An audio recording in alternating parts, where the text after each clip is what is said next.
पूजन चलाने का ढंग सिखाते, वस्तु नहीं देते, केवल आपको चलाने का ढंग सिखाते हैं और दूसरी चीज अलग से नहीं देती।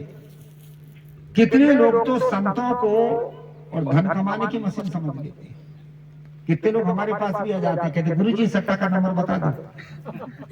हम कहा भाई ये सट्टा से क्या होगा? अरे कहे दाव लगा देंगे तो कुछ जीत लेंगे, धनवान बन जाएंगे।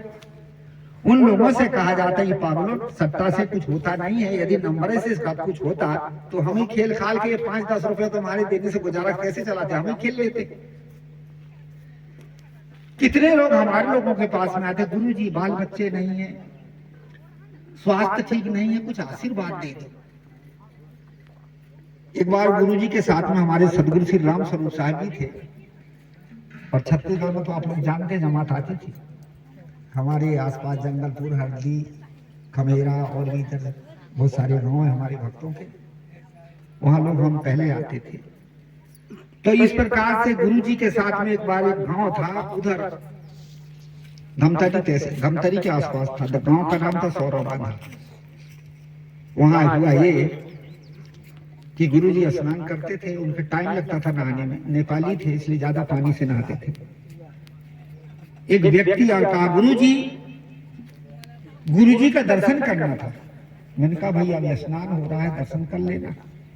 क्या महाराज बात ऐसी है, जल्दी हमका हो जाएगा, बैठो। बैठ गया पास में। बैठने के बाद में चर्चा करने लगा कि महाराज ये जो मेरे साथ में आई ये मेरी पुत्र बधू है, अर्थात मेरी बहू है, और गुरुजी 10 साल हो गए शादी हुए पर एक भी संतान नहीं। यदि गुरुजी का आशीर्वाद, आप लोग का आशीर्वाद होता तो एक आध हो जाते बाल बच्चे। उनका दिमाग खराब है का, बिना बाल बच्चे के हमें घूम रहे तुम्हें कहां से देते? ये भौतिक वस्तुएं संतों के किसी के मांगने से नहीं होती, ये आपके प्रारब्ध और पुरुषार्थ के सहयोग से होती। आपका प्रारब्ध हो और आपका पुरुषार्थ हो। कभी कभी प्रारब्ध का सहयोग ना हो और पुरुषार्थ करने पर भी क्या होता है, योग्यता प्राप्त होती पर सफलता नहीं मिलती।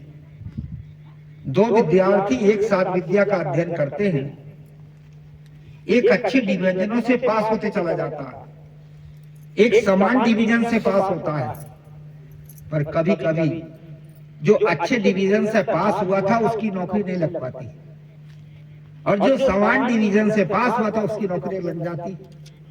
भाई उसने तो ज्यादा मेहनत किया था ना, ज्यादा पढ़ा लिखा था, उसकी नौकरी क्यों नहीं लग पाई?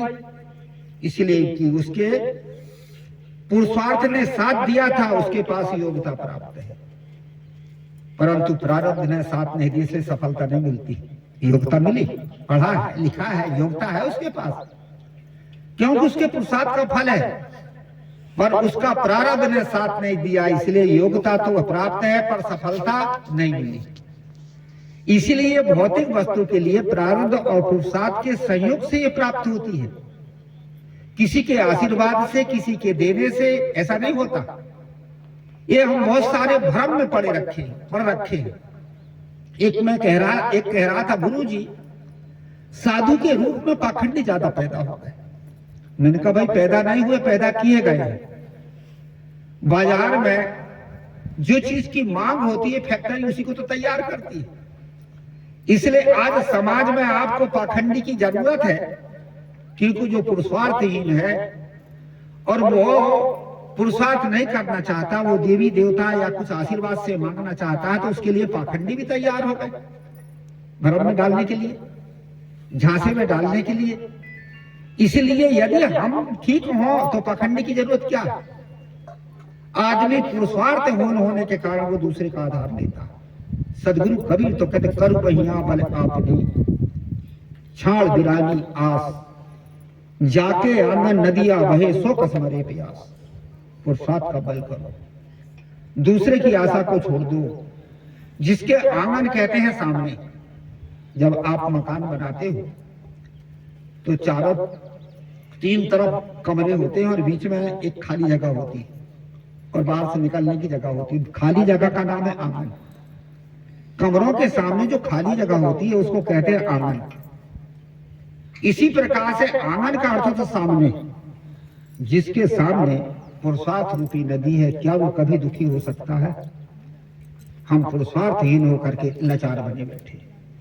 मैं बता रहा था कि मनुष्य एक ऐसा प्राणी है जो पुरुषार्थ के उसके साधन मिले हैं, उसको पुरुष कहा है। पुरुष शब्द का मैं अर्थ बनाऊं, संस्कृत के अनुसार ही पुरुष है कि पुरुष है। जो पुर माने शरीर में शयन करने वाली आत्मा है, उसको पुरुष कहते हैं। दूसरा तो सभी आत्मा पुरुष है, और नारी की हो, चाहे नर की हो, चाहे पशु की हो, चाहे पक्षी की हो, चाहे कृमि कीट की हो, सभी आत्मा पुरुष है। पर पुरुषार्थ करने वाला प्राणी रूपी पुरुष केवल मनुष्य ही है। मनुष्य ही पुरुषार्थ कर सकता है, इसलिए मनुष्य को पुरुष कहा है।